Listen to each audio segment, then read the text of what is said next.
Okay. All right. So who sent us? Who sent the All link right. here? Who's recording for us? We are live. Welcome to the class. Thank you for everybody's patience in transferring to and fro. Yay.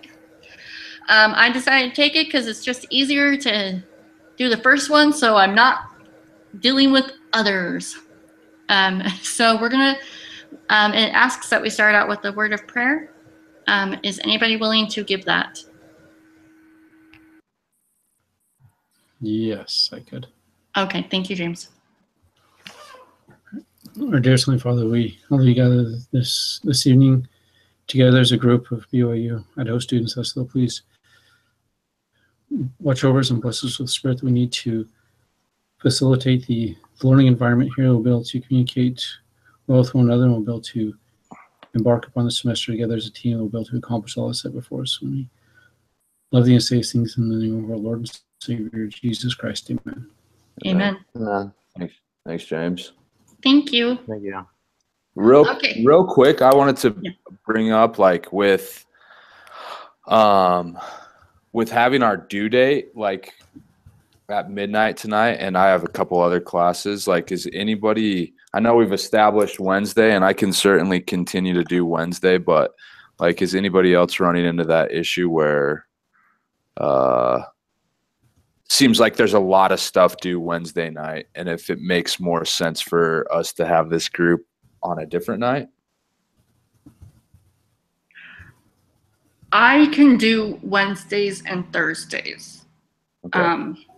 I know that there was one person who could only do Mondays or Wednesdays, right? Yeah.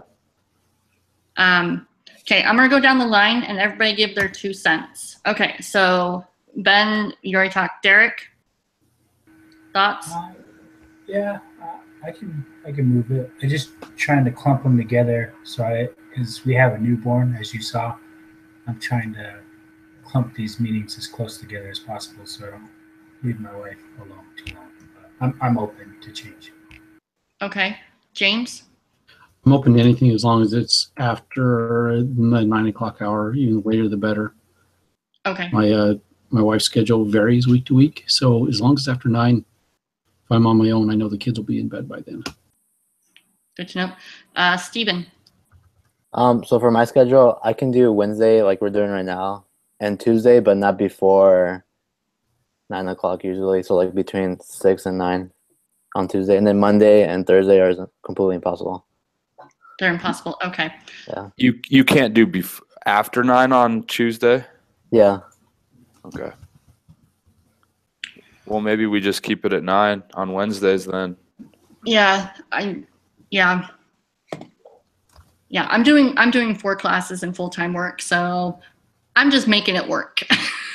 So Right on. it's my last semester. I am determined. I feel you. Okay.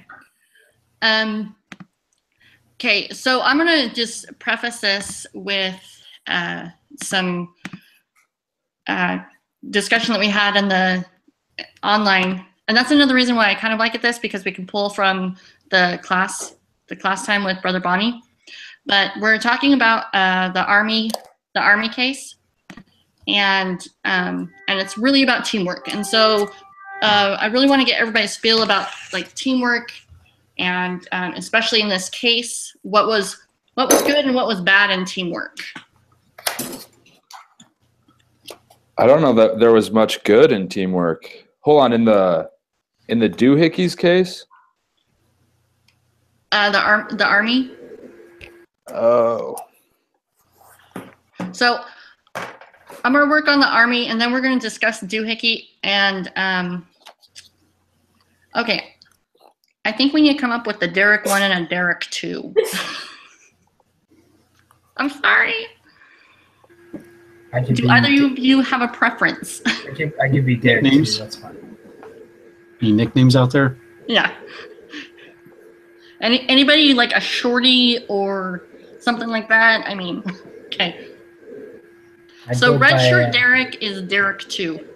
So D2, like R2D2. Nice. So, okay. R for red. There you go. Okay. So Just for a review, the Army case study was about the rowing team and how the varsity team was getting their tushy kicked by the JV team, and the coach was trying to figure out how and why that was occurring. So it was really, the case study was about going through the different players or rowers, I guess, I don't know what they'd be called, as well as the combinations. The combinations was really interesting to me because they could beat the JV team if there was 2 of them, but not all of them could beat the JV team on all of them. So, but I also think that the JV's attitude of, oh, we're not varsity, we don't have really anything to compete, we're like the backup, so let's just kick some tail. They're nothing to lose motto was, I think, really important. Some of the things that they want to cover, D2 posted it. It says, why does the varsity team keep losing to the JV team? What should the coach have done earlier in this season to resolve the problem? Let's start with those 2 questions. All right, I have an answer to one of them. Okay. I wrote down a lot of notes for this case.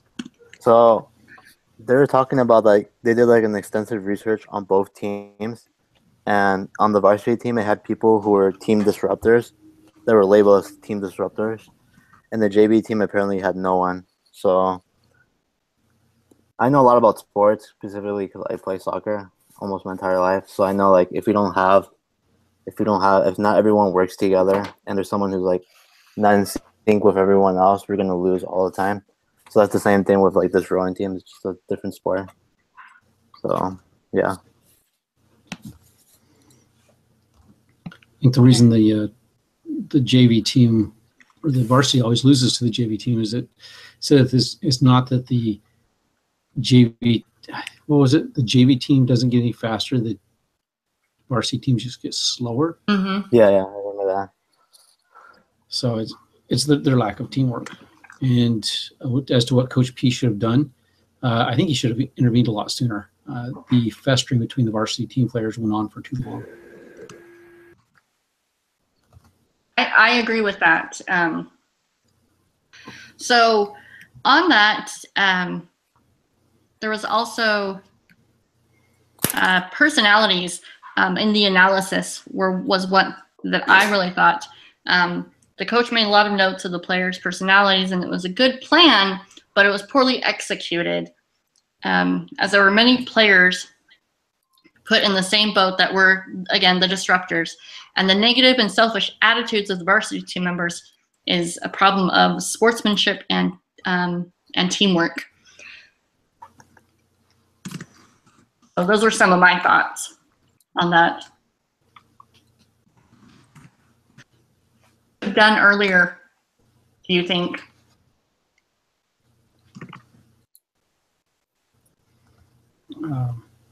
I think that he could have. All right, I had this case winter of 2017 in a different class. Was it 321? Organizational possibly. Effectiveness? Possibly. I don't remember. I'd have to go back and look. Yeah, but, you're fine. One of my suggestions at the end of the case study was to offer the varsity team an opportunity, because he was at the coach was at the very end of the season. He had 3 days before the competition, and so he didn't have a whole lot of time.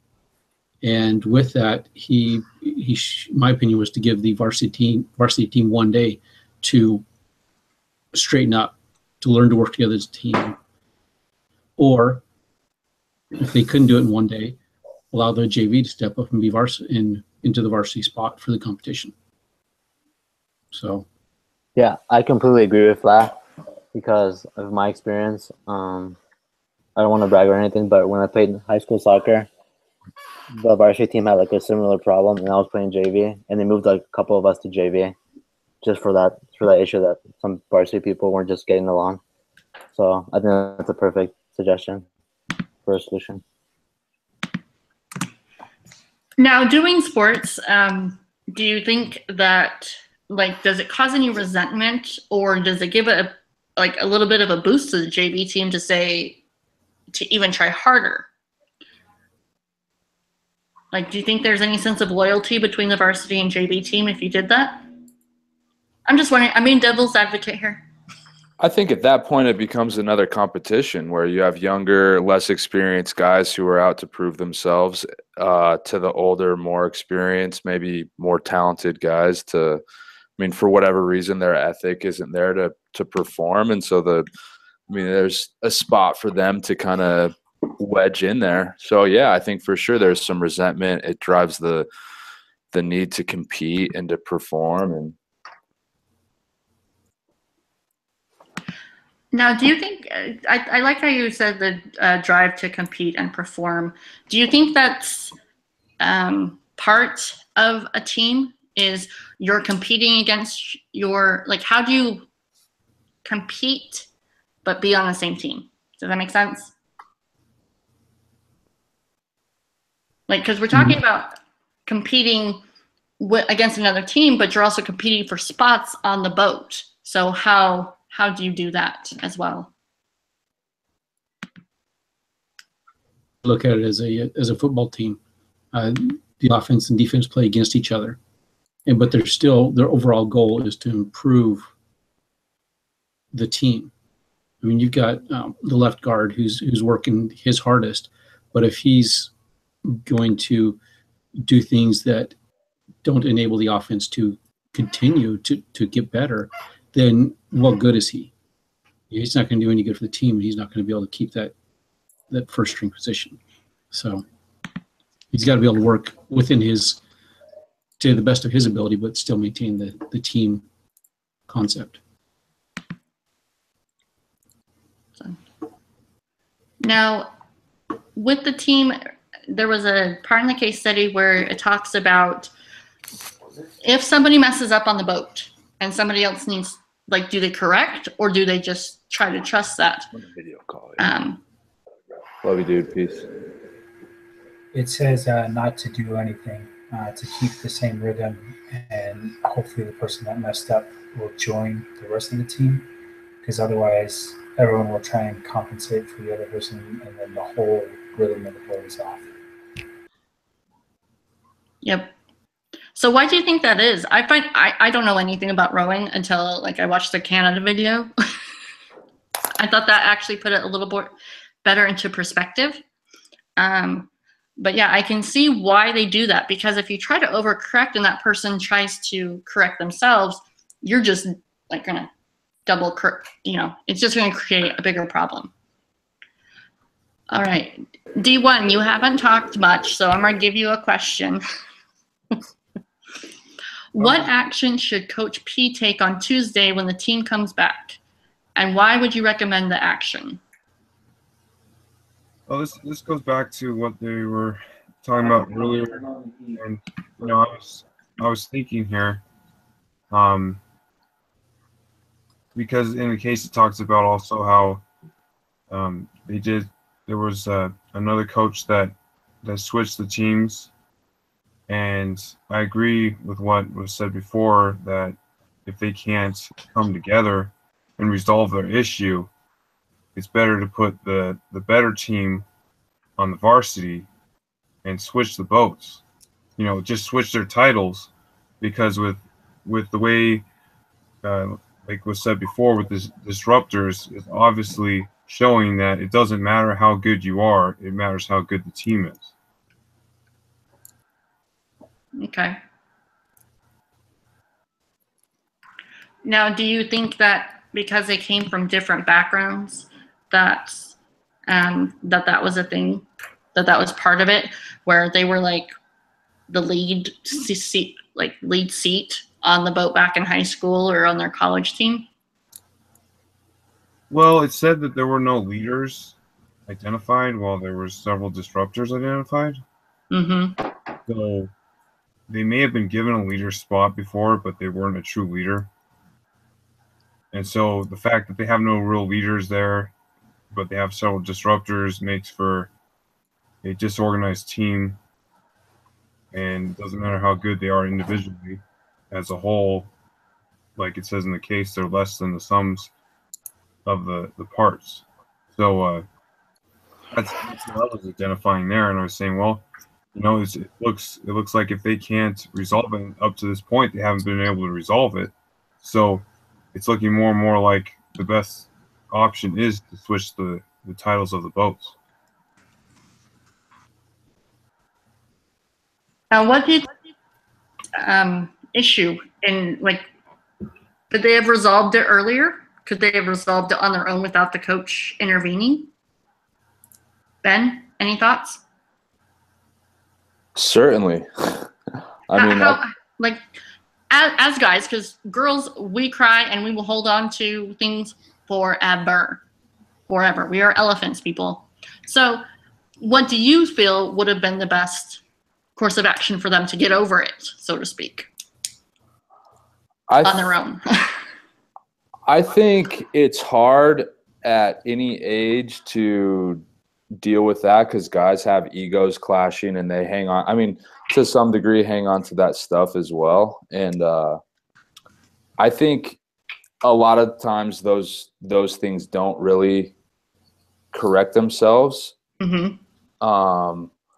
Having played sports, I know like a lot of times some external consequence might be well received, and so I mean my opinion is play the JV guy like boat, and for a couple reasons. I think anytime I've played people that I feel as if I have more experience than, I'm not going to play as hard.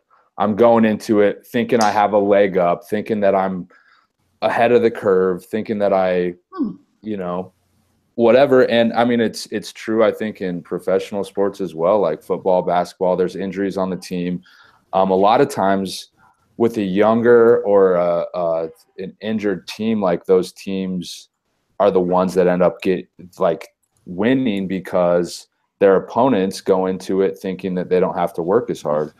And I think also what that does is give some motivation for the JV or the varsity team to like figure their stuff out, like realizing that just because they might be older, more experienced, have some more talent, like that they can't get away with these petty, like these disruptors can't get away with, corrupting and polluting the team. Like, hey, we're here to win and we're going to play the people who are winning. And if that's not you, like we'll play the younger guys. We'll put in the JV team. Yeah, no, I like that. I did a lot of sports as well, and personally, from that perspective, I was just like, oh, I wouldn't have put up with their shenanigans. Are you kidding me? Like, grow up, man up, get in the boat, like figure it out, knock it out if you have to. But I'm just that type of person. But you bring a really good point about the egos. I didn't even think of that they weren't giving their all because they were like, oh, I'm better. And so that would be too much for them type of thing. Anybody have any other thoughts on that? One thing that was mentioned is they had a team meeting at the retreat, and then the coxswain, if I remember right, the coxswain, his duty is to bring the issues from the team to the coach. Well, the coxswain, being a part of this, never brought that up to the coach. And so he wasn't being a team player in that respect. And why do you bring that up? I always wondered that as I read this. I would think that it's part of the group mentality, part of the macho-ness of wanting to take care of it themselves. Okay. Hang on, I got to plug in my computer. Nope, you're fine. What? It's going to die. It's been on for 2 hours.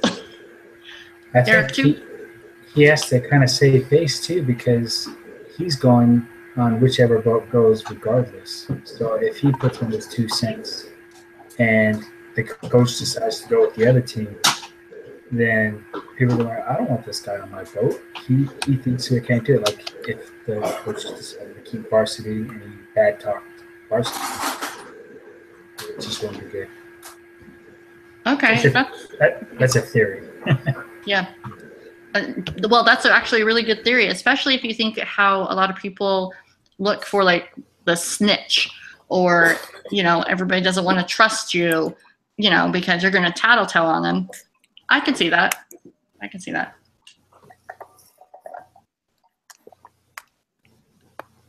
Okay. Earlier, you posed the question of why was the one who made the mistake? Why did the group not compensate? I think it goes into groupthink. If the other 7 members on the team maintain their straight course or the same actions, the one who's out of line will eventually have to fall into line, being outnumbered in their ideas or in their mistake. Okay. They'll have to fall in line. So just a groupthink, mob mentality, small mob, but same process. No, I like that. I didn't even think. It's almost like if you think of a dystopic, like 1984 book, I think you're almost compelled in a way because you're not the outset. So I didn't think of it that way.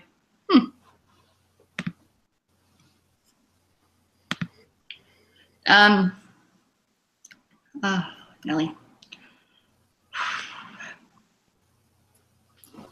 It gives all these questions, but I think we're really having the conversation. So I'm like, I don't want to keep asking the same thing because I really think it comes down to everything we've discussed. The you were asking were off the all students page, correct? I was actually, there's also the discussion leader only. Okay. That's actually also what I'm reading off. Okay, good. So we got all those two. Yeah. I really want to go to the trust because last semester I had to do a lot of trust papers. And this brings up a good question of what role did trust play in the problems the varsity crew faced? Is trusting other rowers necessary for the crew team success? Well, obviously, but why is that? Why does it play such a crucial role? Because I really think that that's what this came down to. Why did trust play such a crucial role? There's so many ways to look at that. I mean, if you don't trust the driver on the road to stay in their lane, you're going to have a hard time doing your own job of staying between the lines. I mean, one way to look at it, you've got to trust the people around you. And in this, it's a very fine-tuned operation. If you can't have trust in that small group of people, that's going to be a significant deterrent to teamwork. Also, they talked about in the emails that people emailed the coach between the JV and varsity, how like the JV responded like, we win together or we fail together. So obviously they trusted each other, the JV team. But the varsity team they just like started blaming like this specific person is doing a bad job or this person is doing a bad job. So I guess that the varsity team they didn't have that trust as a team, and that's why they weren't winning. So trust is really important in any team. I think on Steven's note, it's kind of like they trusted themselves too much. They didn't really think of the team as a whole. And they're like, I can do this. I can do it on my own. I can do it, put the team on my back. But they better step up. But if you're a little humble and you're willing to put your trust in the team and not yourself, I think that'll definitely go a lot further than the attitude the varsity had. And it's cliche, there's no I in team, but I think that this is a perfect example of that. We just watched, I work at a place where we do group therapy, and we just watched some clips of Remember the Titans tonight. And this topic exactly where, as good as I might be individually, if I can't work together with my peers on the team, like I'm of no use. No,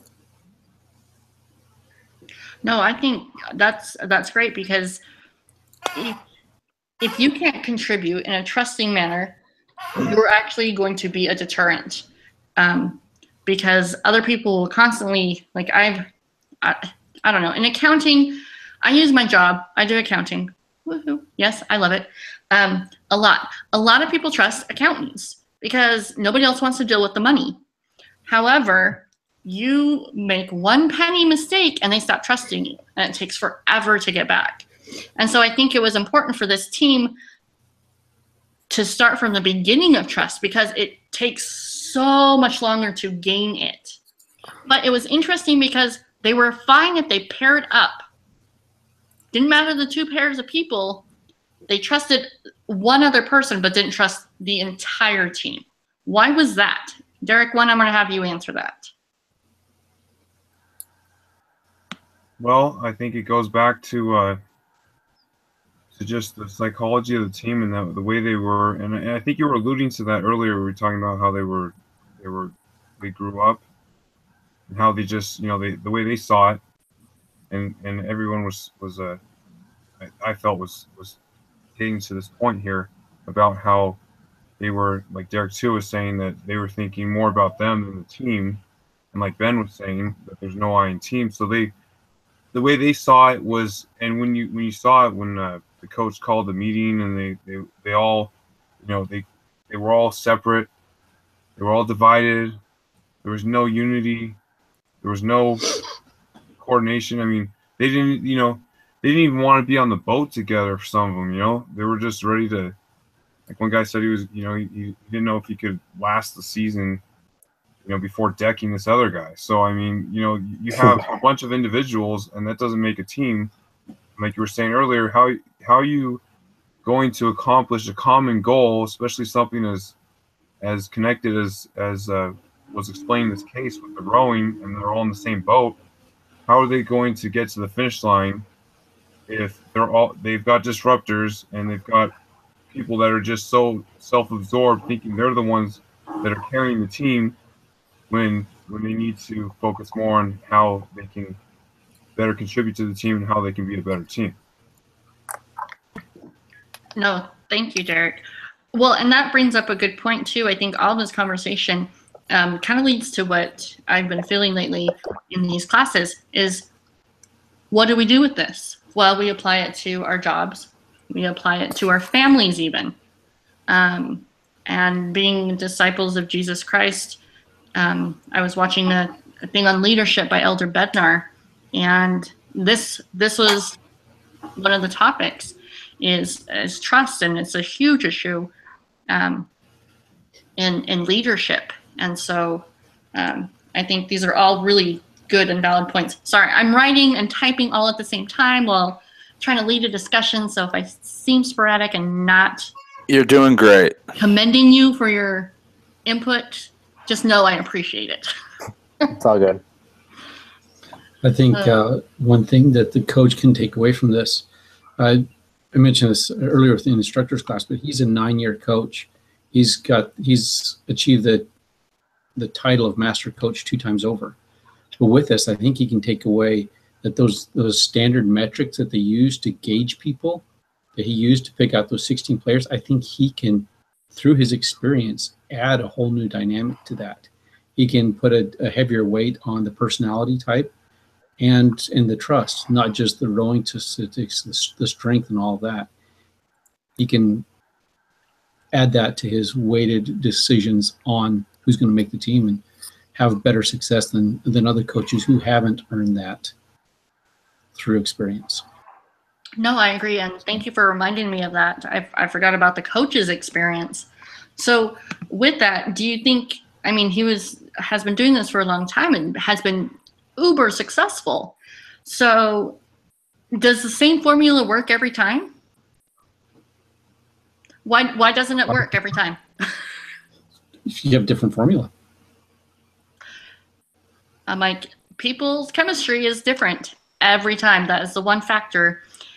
We were discussing in the class the HR interviews even.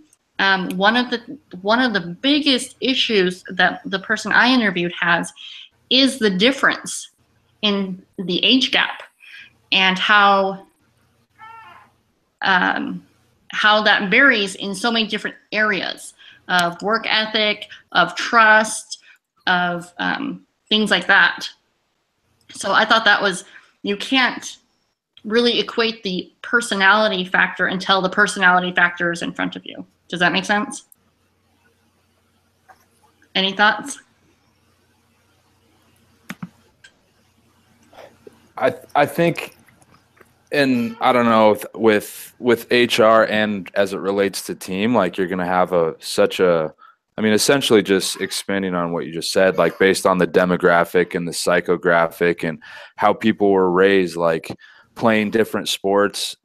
Some people will have more of a weight training. Some people will have more of going into it with all sorts of a different background. And so I think not only like the psychological differences and the personality differences, but they're also coming from a whole range of backgrounds, and like creates this weird dichotomy that you've got to work through and come to peace with. And because somebody has different experiences than me, like I can't trust them, or I invalidate their whatever they're bringing, like it's going to create problems. Yeah, I think that's very true. Besides like doing like a trust fall exercise at the beginning, what could they have done? I know we've discussed it, but I want to get like specifically in situations in your life, what has worked at the beginning to nip trusts, like mistrust in the bud? Like what are some things that kind of nip that in the bud? Results. Okay, what do you mean by results? Just think of your example of the counting and the penny. I mean, you start with if the group starts with a stance of distrust, then they have to earn the trust. So the only way to earn that trust is through results. Okay, I like it. Thinking of the team environment, though, the leader should say, this is our goal. Not, I don't care what your stats are, yours and yours. This is our goal as a team, and make them focus on that. Okay. That would allow them to create a new set of goals versus what they've already got in their own heads for individual stats. Okay. I'm not that much of a team leader, besides the meetings will continue until morale improves. That hung in our warehouse for a long time. Okay. Stephen, what are some ways that you could see that could be utilized to nip this in the bud at the beginning and start to gain that trust? Well, I don't know if this isn't the case, but I remember from experience of being on different teams and groups that just getting to know each other better and becoming more than just friends, but just like a family unit. Because the team, for me, like, because I've been playing soccer all my life, and I've usually been captain. So I usually tell them by saying like, yeah, we're a family, and like for 90 minutes we're gonna work together, and we have to help each other and stuff like that. Just give motivational speeches and stuff, and just like learn each other's names, where they're from, and problems and things that they're facing every day. Yay! I'm so glad you brought that up, Stephen. Because guess what we're gonna do now? I'm just kidding. We're gonna, and this isn't in the thing, but it's just something that I felt because we have to do doohickeys and we have to have trust that we're all going to be able to contribute. So we're going to say our name, full name, please, because one thing, what you do, one thing you love, one thing you dislike, okay? Just to get to know each other and just to kind of even laugh a little to help.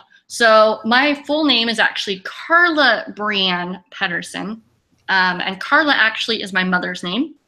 So it's very unusual.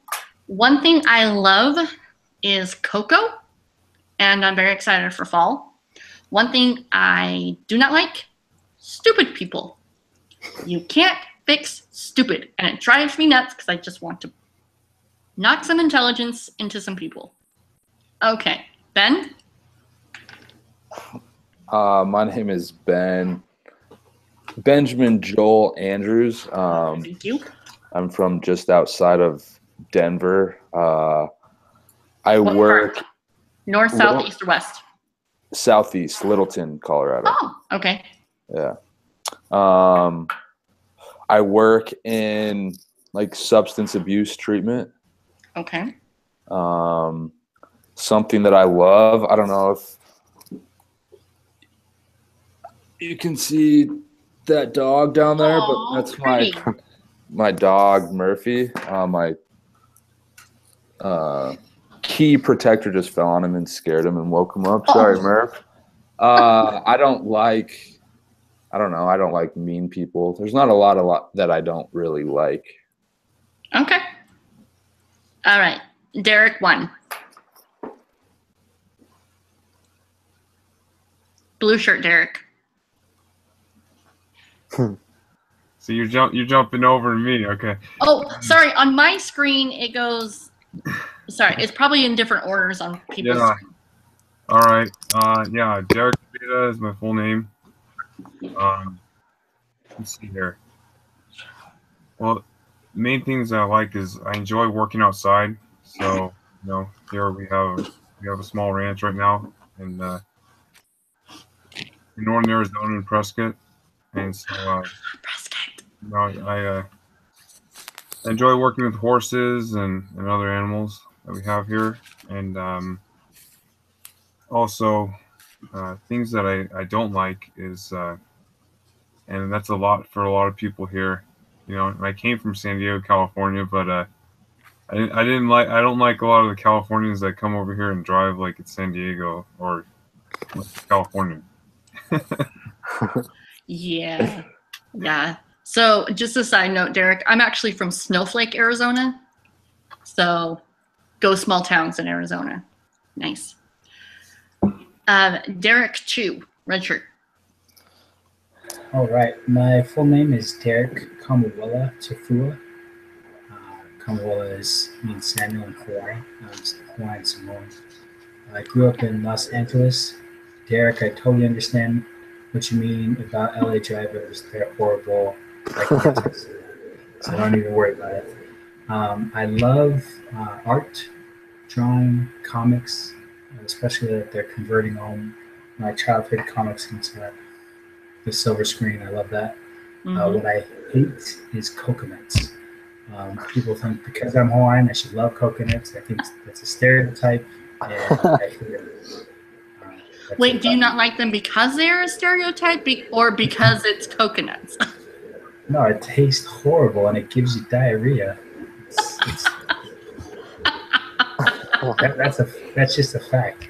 Okay. All right. People lived on coconuts because they needed to, but we have a lot better things to eat than coconuts. Oh. James. All right, James Payne. I'm work in the heating and cooling industry. I've been this company 13 years, so I've done a little bit of everything for them. I'm currently helping get the branch ready for annual inventory.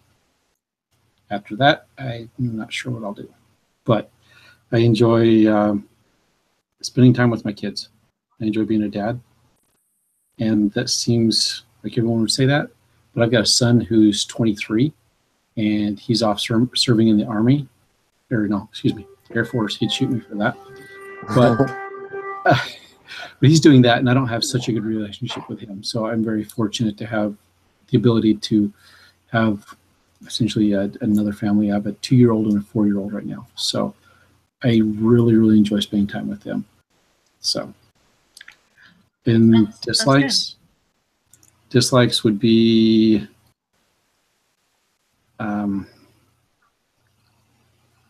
I kind of want to echo what everyone says, but Carla, I guess I'll agree with you, and let's just remove the warning labels. They really should. Here's your sign. Yeah. Well, yeah, if it makes you feel any better, also, James, my husband, I married him with 4 children, and his oldest daughter is 24, and she does not talk to us. I'm glad it's not just here. Nope. All right, Steven, who plays sports, soccer. Yep. So my name's Steven Murma, and I'm 23, so I could be your son, James. There we go.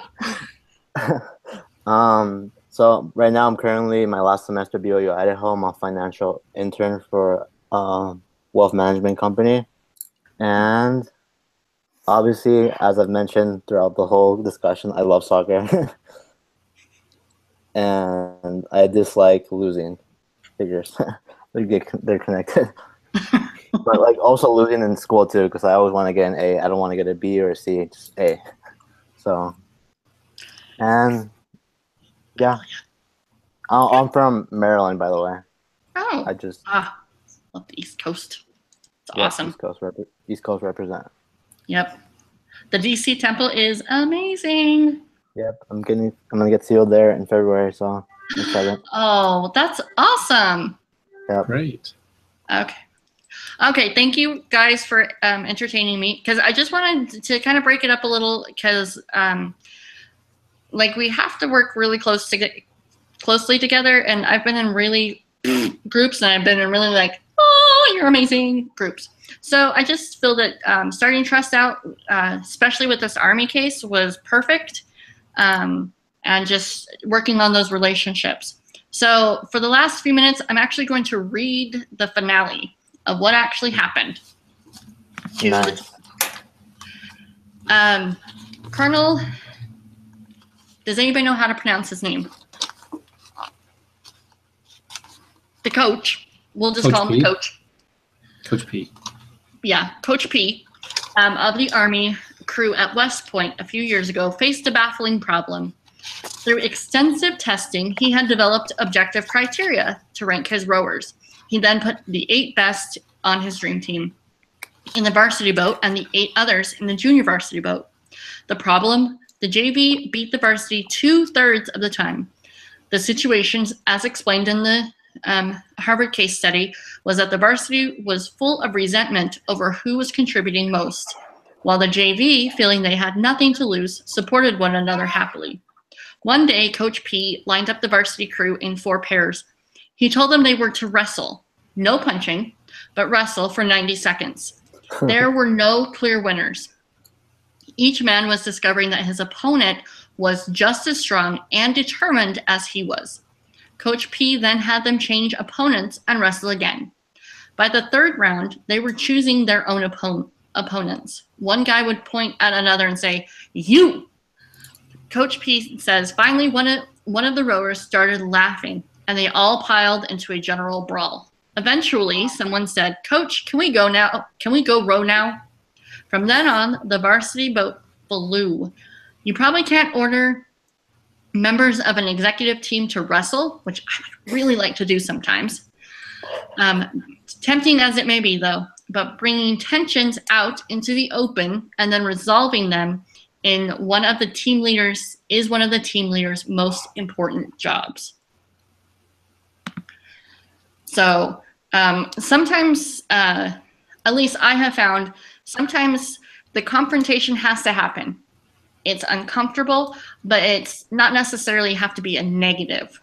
So I think that it was really cool. I mean, I can't go wrestle the women at work, even though sometimes I would like to. But I think, really learning how in a proactive and productive way, you can create those environments where that trust can be given, to where you can say whatever you want to me to get it out, and I can come back and try to explain myself to you in any situation. It's not the easiest. I don't like confrontation, and I don't like that side of me, because like what Ben said prior, there's a lot of ego. And so when people come at me and my pride is hurt, I'm like, what? You don't think I'm amazing? So I think that was one of the really big things that Coach P finally was like, okay, let's do this. So what, in the last few minutes, what is one way you think that you could kind of do what Coach P did if your team is not producing the things that they need to? What's one thing that you feel you're good at to help fix the team? Kind of going what Coach P did and exactly what you did, Brian, is take them out of the element of what they're currently in, mix things up a little bit, and kind of go on the lighter side of things, and know that we're all human, we're all on common ground, and then bring them back to whatever it was. Okay, I like that. Derek, one? Yeah, no, I was thinking along the similar lines. I was also wondering like how he came up with this, but like you said, you can't wrestle, but like in previous classes that we've read about, like you were talking about trust and about different ways. I'm thinking about how they've taken people to uh, uh, like Derek too was saying, out of their element to different like retreats and places, and then they started addressing each individual and different elements of individuals and seeing how the team is working or not working together, and to basically address those issues and give them as a chance as a team to see each other and what they're doing and how they're basically taken away from the group effort, and to realize and giving them a chance like Coach P did to resolve it. And if they don't resolve it, usually they leave, and that helps resolve. And like you're saying in work, sometimes that's the only way. It's either they can work it out or they leave. One or the other. Okay. James, any thoughts?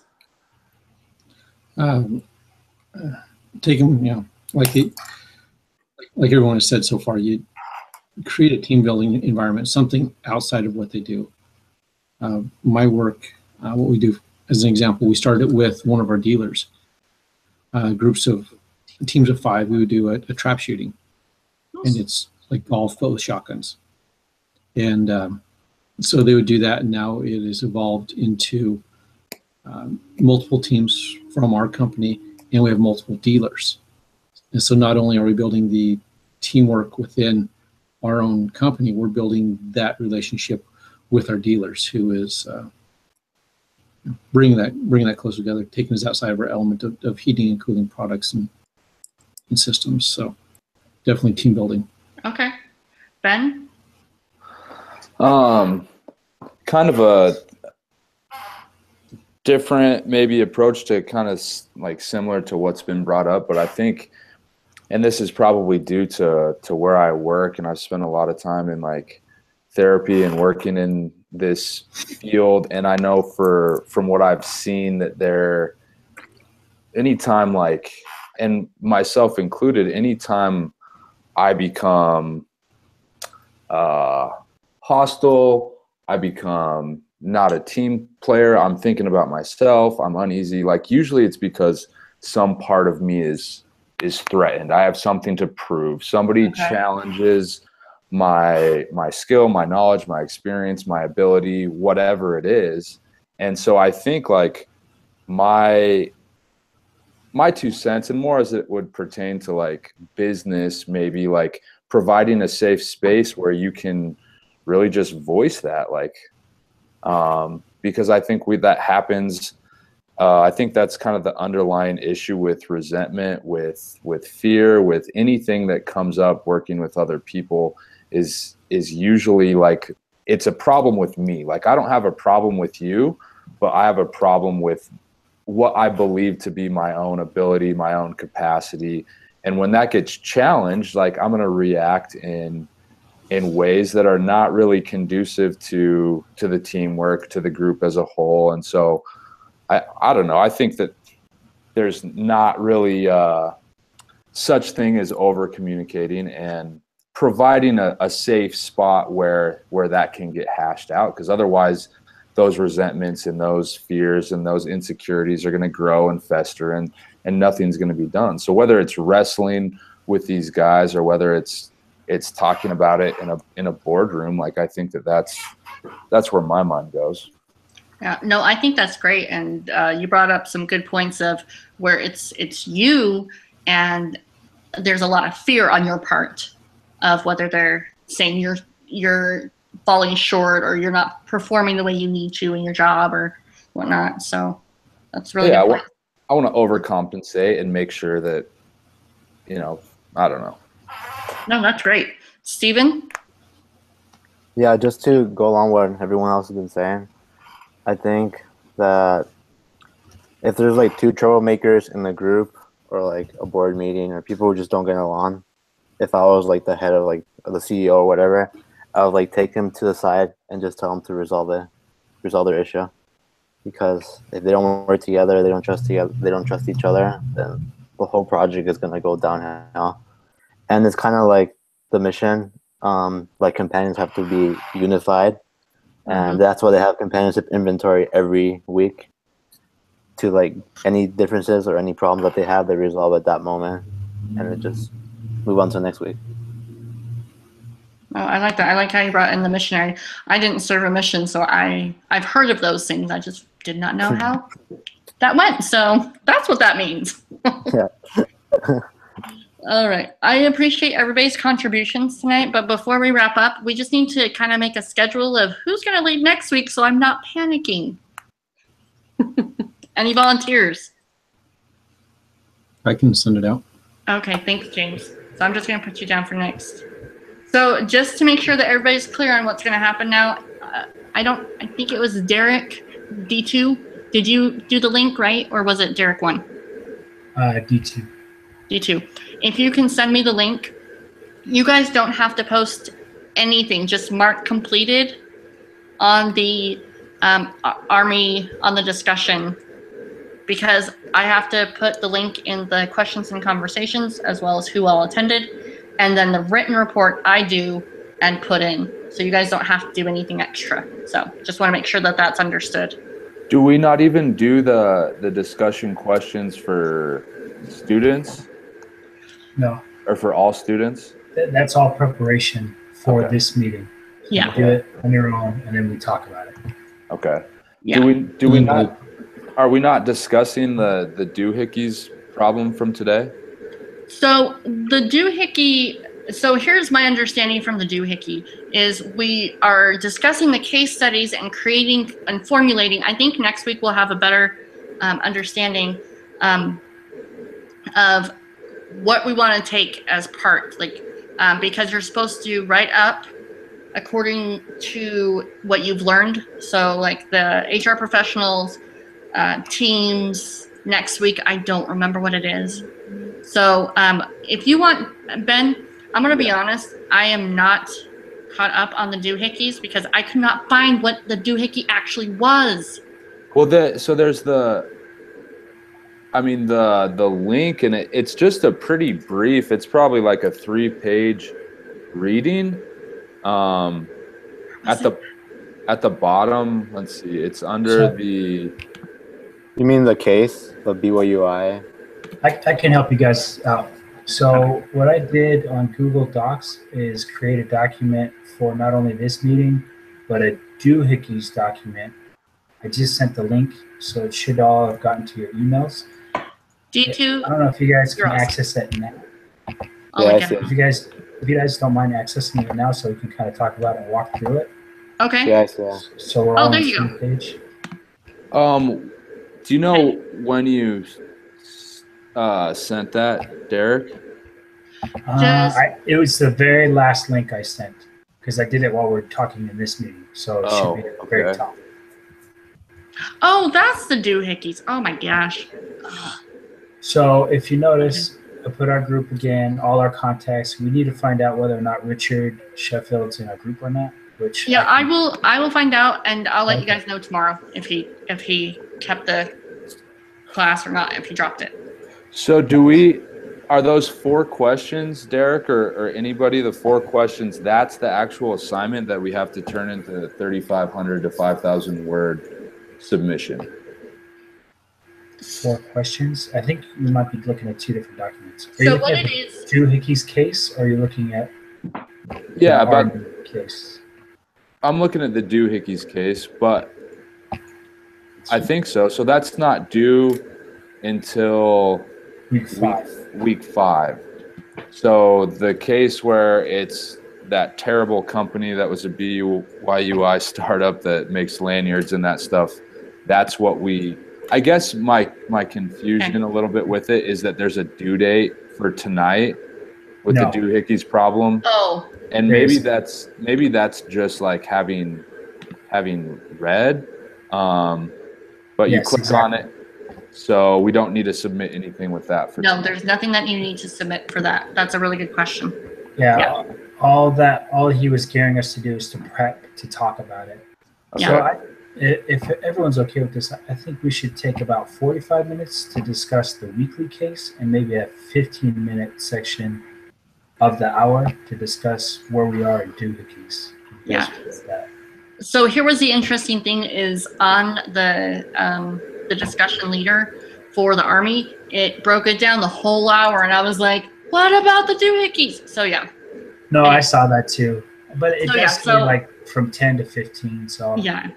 So no, I think that's a great idea. Also, I'm going to start putting in suggestions for the problems. If that's okay, let's just start ruminating on some of the problems as we're going through these different case studies, what some of the problems in the Doohickeys is, so we can at least get some ideas and then be able to narrow it down quicker. So, okay. I agree. I also put we do have 12 weeks between this week until week 14, so that we will be leaders twice, as long as there's 6 group members and it stays 6. So we'll all have opportunities. So we should just do a cycle through that. But we do need to decide how we want to break up the actual Doohickeys paper. Okay. Which is the 3,500 to 5,000. I took the liberty of breaking it down to the word count. I don't know if you guys can see that scrolling down. Yeah, I did. And I colored the sections, so it'd be someone to do an introduction, a conclusion, a bibliography, 3 other people to do problems, so that's 4 people, 1 person to lead it. I don't know how we do that. Okay. But it still leaves 1 person free to roam. So. Also, Richard did drop the class. He's not on the class list anymore. Oh, okay. No. Okay. So this is it. One thing with the bibliography, like I know from other group classes, and I don't know if this is the same, but a lot of times they want in-text citation, and a lot of times with classes that I've been in, people are unfamiliar with how to do that. But like getting the hyperlink of a website and pasting it into the paper like is not how. Yeah. And so I guess like if we can all be mindful, I use citation machine, and since we're all compiling this together, like it'll be probably like the leader's responsibility to put the in-text citations in, because they're gonna be in a different order, but to not, just because when I was the editor for some groups, I was having to look up and cite these other people's sources, which I got not that happy about doing. No. Do you know that, Ben, could you send that link or just put it on our actual Word doc so we can all use that link? I'll put it on the Doohickeys Google Doc that you put at the bottom. And just know that even though we're all collaborating for this Google Doc, it can't be submitted as a Google Doc. You made mention that it has to be downloaded into a Word document to be submitted. So this is a good base to where we can work off of, I believe, but it's not going to be the end all. Yeah. I believe in copying and pasting, but it's great for the collaboration factor. So with that, this Doohickey is going to be doing week 5. We're concluding in the middle of week 3. And in week 5, we're going to take the concepts that we covered in weeks 3 and 4, correct? 2, 3, and 4. So and 5. So we should be able to take concepts from week 2 and define problem 1. Yep. And then define problem 2 and define problem 3. So theoretically, next week we should be able to define problems 1 and 2 and start thinking about that. least if we define the problems, we can think about solutions when we get down to it. Okay. So if everybody can think and look at one problem from the HR manager perspective and one problem from a team, that would be great. And also, I like that. And then we can delegate that next week. Yep, that sounds great. Hold on, from the team. So, because this week is all about teams, Okay. so it's essentially what you're learning from the week. So, from a team perspective, Like the concepts from class- the Army team, or I'm from sorry. the Yeah, Army exactly. from the Army case. yeah, Okay. from the Army. Yep. Okay. So, does that make more sense? Yeah. So when we meet next week, we're gonna do that from the new case or from the Army case. I would say the new case. If we can go back and just write sometime this weekend, write one problem you see as from a team perspective on the Doohickey Gotcha. So and I, a solution. I can give you an example, Ben. If you read the Doohickeys case, there's Yeah. a team issue where you see management, where it's all relatives, all white males. they're all chummy. Yeah, they're pretty chummy. And then you see the workers where they want to form a union. So that's a problem itself in the Doohickey's case using a principle that we learned this week. So we're implementing teamwork and how it applies to the Doohickey case. So that could Okay. be a problem in itself, as an example. Okay. So Cool. if we each take that concept and come up with a teamwork specific issue, we all come back to the table and vote or do whatever we want to do and decide, okay, we're going to decide on this one problem. We think we can come up with 4 unique solutions and then expound on that into the paper. Right. The 175 to 250 words. Yeah, Yep. I'm a really good writer. I'm not the best. If you give me ideas, I can do it. But coming up with the ideas, I'm not the best at. So just FYI. I'm the opposite, so we'll work well together. Awesome. I love it. All right. All right. Anybody else have any questions before we sign off and like haul tail to finish assignments? I've got like 3 other classes. Just to confirm, I'm the leader for next week, so I'll send out the invites and Yes. lead discussion. Okay. Yes. So, See you all next week. all right. Awesome. Thanks. Right on. Derek, Nice meeting you guys. You too, Ben. Good week. Derek, just send me the link. That'd be awesome. Will do. Have a good Thank night. you. Have a great week, guys. Bye. Bye, Stephen. Bye, other Thanks, yeah. Derek.